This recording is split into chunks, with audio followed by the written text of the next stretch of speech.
Dairy ఆవిష్కరణ అంటే అవి ఉద్యమ కేంద్రాలుగా వెలిసిల్లినాయి.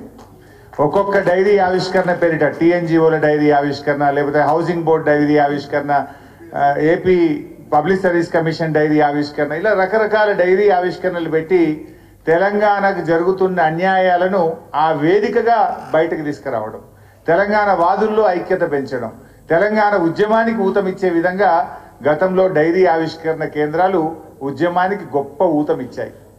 ఈరోజు మన బీఆర్ఎస్ పార్టీ తరఫున ఈ డైరీ ఆవిష్కరణ చేసుకోవడం నిజంగా చాలా సంతోషంగా ఉంది. ఈ డైరీని తయారు చేసినటువంటి వారు చాలా బాగా చేశారు. వారికి హృదయపూర్వకంగా నేను ధన్యవాదాలు కూడా తెలియజేస్తా ఉన్నా.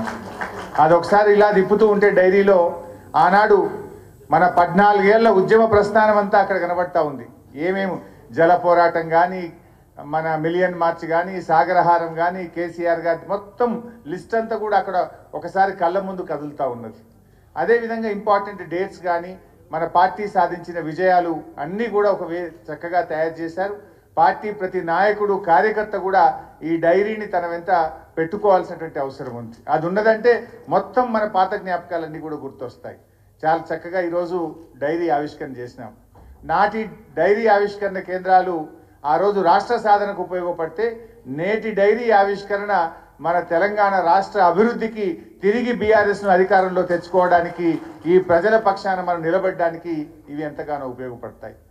సరే, ఈరోజు అన్ని విషయాలు పెద్దలు మాట్లాడారు. రేవంత్ రెడ్డి గారి ఏడాది పాలన అయిపోయింది. ఏం చెప్పిండ్రు ఆ రోజు ప్రజలకు చాలా హామీలు ఇచ్చారు. కానీ ఏడాదిలో నిజంగా రేవంత్ రెడ్డి గారు చేసింది ఏమైనా ఉన్నది అంటే, అయితే కోతలు, లేకపోతే ఎగవేతలు, కాదంటే కేసులు. కేసీఆర్ గారి ప్రభుత్వం గతంలో అనేక సంక్షేమ కార్యక్రమాలు తెస్తే ఆ సంక్షేమ కార్యక్రమాలకు కోతలు పెట్టినారు.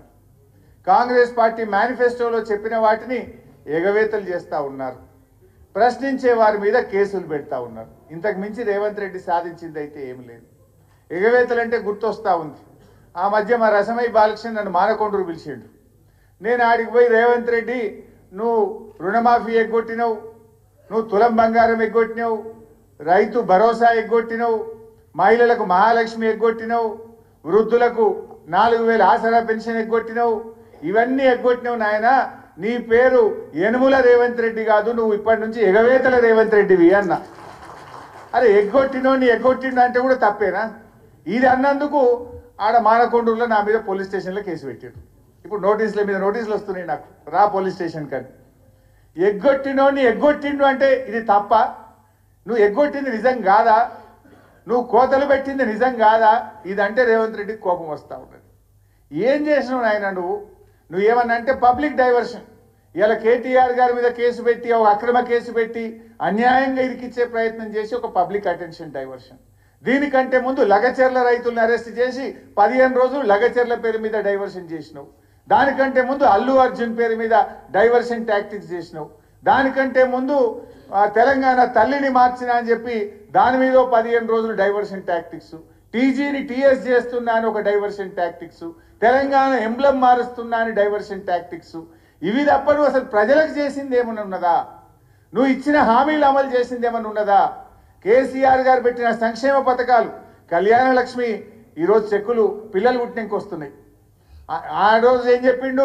పెళ్లి కాకముందే తులం బంగారం ఇస్తా కళ్యాణ లక్ష్మి అన్నాడు. పెళ్లి అయినాక పిల్లలు పుట్టినాక కూడా రేవంత్ రెడ్డి పాలనలో ఇంకా కళ్యాణ లక్ష్మి చెక్కులు రాని పరిస్థితి. కేసీఆర్ కిట్ వస్తలేదు, న్యూట్రిషన్ కిట్ బంద్ అయిపోయింది, బతుకమ్మ చీరలు బంద్ అయిపోయినాయి, రైతు బంధు బంద్ అయిపోయింది, బీసీ బంధు బంద్ అయిపోయింది, దళిత బంధు బంద్ అయిపోయింది. ఉన్న పథకాలు బంధు పెట్టుడు తప్ప నువ్వు కొత్తగా తెచ్చింది ఏమన్నా ఉన్నదా? నువ్వు రైతు భరోసా అన్నావు. అప్పుడేమో పార్లమెంట్ ఎన్నికల ముందు ఒక్కసారి మళ్ళా కేసీఆర్ ఇచ్చిన రైతు బందే ఇచ్చిండు. చెప్పిందేమో ఇప్పుడైతే 10,000, మేము వస్తే 15,000 అన్నాడు. కానీ ఇచ్చింది 5,000. అది పార్లమెంట్ ఎన్నికలు దృష్టిలో పెట్టుకొని ఇచ్చిండు. ఎలక్షన్ అయిపోయింది, వానకాలం రైతు బంధు ఎగ్గొట్టిండు. ఇప్పుడు మళ్ళీ జెడ్పీటీసీ ఎన్నికలో, లోకల్ బాడీ ఎన్నికలు వస్తాయని మళ్ళొక్కసారి రైతు బంధు వేస్తాడు.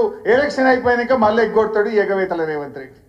అంటే రైతు భరోసా విషయంలో రైతుల్ని మోసం చేసిండు. రుణమాఫీ చూస్తే సగం మందికి కూడా రుణమాఫీ కాలేదు. పంటల బీమాని ఊరించిండు, 2 పంటలకు కూడా పంటల బీమా ఎగవెట్టిండు. ఏ ఒక్కటి కూడా ఏ ఏ వర్గానికి కూడా ఇచ్చిన మాట నిలుపుకున్న పరిస్థితి లేదు. రైతులకు మోసం, మహిళలకు మోసం. మహిళలంటే గుర్తొస్తుంది, మొన్న జార్ఖండ్ రాష్ట్రంలో హేమంత్ సోరెన్ గారు కొత్తగా ముఖ్యమంత్రి అయింది. ఆయన ఎన్నికల్లో మాట ఇచ్చిండు, నా ప్రభుత్వం అధికారంలోకి వస్తే 2500 మహిళలకు ఇస్తా అన్నాడు. మొదటి నెలలోనే 2500 ఇచ్చాయన్న మాట నిలుపుకున్నాడు.